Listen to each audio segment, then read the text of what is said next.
Valdo had some ingenious designs hidden in his memories. Observe! Hello guys, welcome to another video. Now in patch 3.24 we received a very big change to boss loot, which split the loot tables for pinnacle boss encounters and their Uber versions. This means that now both the standard pinnacle bosses and the Uber pinnacle bosses have their own unique drop tables, and access to those fights have also been split, so that they don't use the same resource. So you no longer feel bad for using an invite for a pinnacle boss when it could have been run as the Uber version. As part of this change, the loot tables for the Uber variants of those bosses was a bit thin on the ground, so GGG took this opportunity to put some new Uber boss exclusive uniques into the game.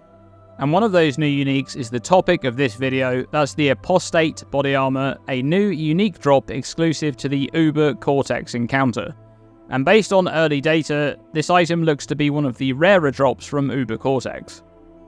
So the Apostate is a unique Cabalist regalia, which is an energy shield body armor base, but you may notice immediately that this armor doesn't have any energy shield or an intelligence requirement. And that's pretty much the theme of this new unique. The design for the Apostate has taken inspiration from Affliction League's Warlock of the Mist's Wildwood ascendancy, taking a stat directly from the Crimson Power ascendancy notable. Gain maximum life instead of maximum energy shield from equipped armor items. Importantly, the minus life penalty based on level that was present on the Crimson Power node hasn't been carried over to this item, which likely factored into this being a body armor slot which doesn't provide any energy shield in and of itself, which is the balance they've gone for. The Apostate also doesn't have the removes all energy shield stat which existed on Crimson Power, which we'll discuss a little bit later in the video.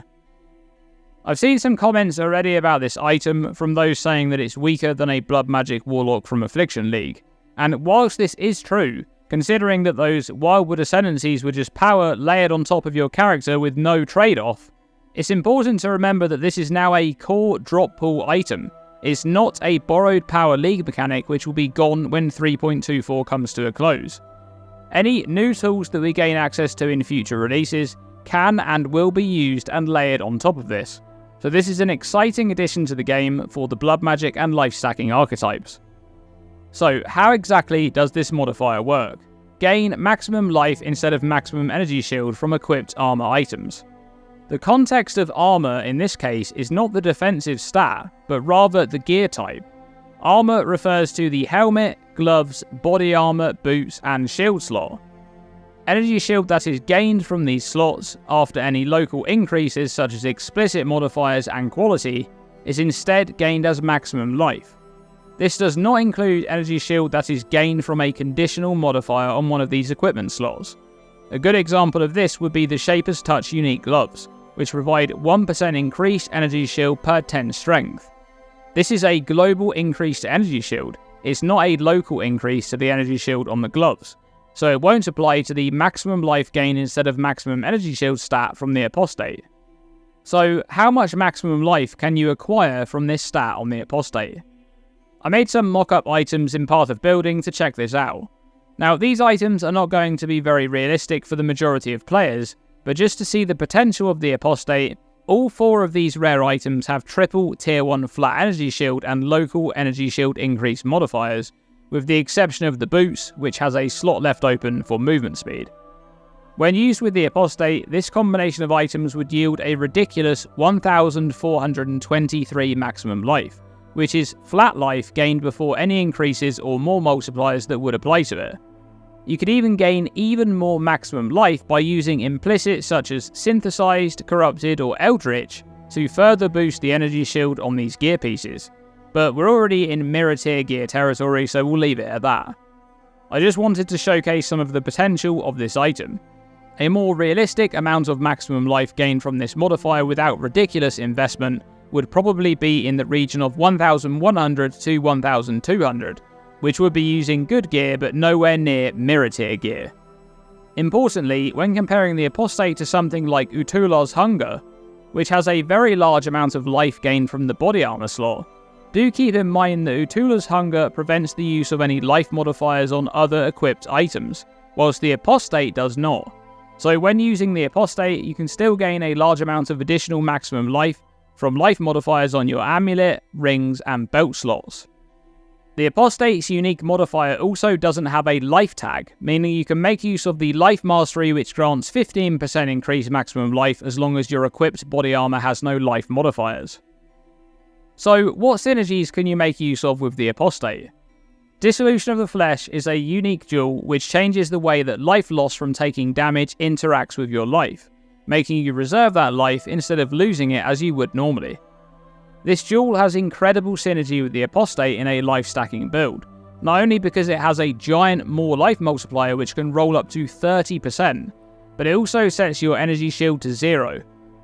Since the energy shield being gained from our equipped armor items is being gained as maximum life instead, this downside has limited impact on us. Dissolution's more life multiplier alongside the 10% more life multiplier from the Blood Magic Keystone and the 10% more life multiplier gained from the Life Mastery is one of the strongest ways to stack a very large life pool. When using Dissolution of the Flesh, you'll likely want to make use of Petrified Blood. This reservation skill will prevent the recovery of life above half-life, with the exception of life flasks, but in return it will prevent 40% of the damage of incoming hits while you're on low life, making you lose a percentage of the prevented damage over the following 4 seconds as life loss. The important synergy with Dissolution of the Flesh is that you're able to reserve the life that you technically do not have, beginning at the top of your life, and still benefit from Petrified Blood's damage prevention mechanic as long as your actual life is on low life. This means that you're able to reserve your entire life pool against damage, massively increasing your effective health. And since you'll be on low life, you could consider making use of the Crown of Thorns unique helmet. This item grants the Pain Attunement Keystone, which will make you deal 30% more spell damage while on low life. The Crown of Thorns also has a decent amount of raw energy shield, which will be gained as maximum life instead while using the Apostate. And if you're stuck with what spell to make use of in a life stacking setup, one of the strongest options available to you will be the Relic of the Pact wand, a unique drop exclusive to Ultimatum. This wand grants the Blood Sacrament skill, which can be channeled to reserve more and more life, released to deal a large amount of physical damage in an area around the character based on how much life was reserved. There's also options like Dark Pact, a spell which deals damage based on a sacrificed percentage of life. And if you're playing a life scaling spell build, you'll absolutely want to make use of Rathpith Globe, a unique shield which grants increased critical strike chance for spells and increased spell damage per 100 maximum life. This item also has incredible synergy with the Apostate due to the decent amount of energy shield granted and the existence of an increased life modifier on the shield as well. Similar to Dark Pact, this item will make you sacrifice life when you cast or trigger spells. When used in combination with Dissolution of the Flesh, you can also make use of the Eternal Youth Keystone. This keystone applies energy shield recharge to life instead, and this recharge is not interrupted as you technically do not lose life from taking damage until you begin to reserve more than 50% of your life. The life sacrifice from these mechanics and the life loss from Petrified Blood will also not interrupt life recharge, keeping you topped up all the time. Alternatively, if you wanted to go in the direction of an attack build rather than a spell build, the Bloodthirst Support gem will grant added physical damage to weapon attacks based on 2% of your maximum life while you're on low life. One important part about the Apostate, however, is that it doesn't have the modifier which previously existed on the Crimson Power node from Affliction. That's the Removes All Energy Shield line. This means that you can technically still make use of Energy Shield if you're not using Dissolution of the Flesh, even though Energy Shield gained from equipped armor items will be gained as maximum life instead. One notable use case for this is the Corrupted Soul Keystone, gained from either the Glorious Vanity Timeless Jewel when it's in the name of Doryani, or from the Replica Soul Tether unique belt. This keystone will grant 15% of maximum life as extra maximum energy shield, which you can imagine in a life stacking build will provide a very significant amount of energy shield. You could make use of something like the Inquisitor's Pious Path Ascendancy Notable to apply a huge amount of regeneration from your maximum life scaling to also apply as energy shield regeneration for some incredible recovery. One thing I do want to mention here at the end of this video is that I love the theme of the Apostate. since it's a body armor which has nothing in the way of armor, evasion, or any kind of damage taken as modifiers or similar stats. It's going to promote an interesting archetype which is pretty much fully reliant on just stacking mass amounts of life as a defense.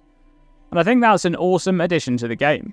I love the 3D armor art too. It's nice to see more good looking 3D armor art which isn't exclusive to MTX. What do you think of the new Apostate unique body armor? Is this something you're going to play around with in Necropolis? Let me know by commenting below. Thank you patrons for your ongoing support. If you'd like to join them in supporting my channel and gain access to some perks in the process, check out the Patreon that I've set up. All of the information can be found over there. The link is in the description below. Thanks for watching this video, and as always, stay tuned and stay safe.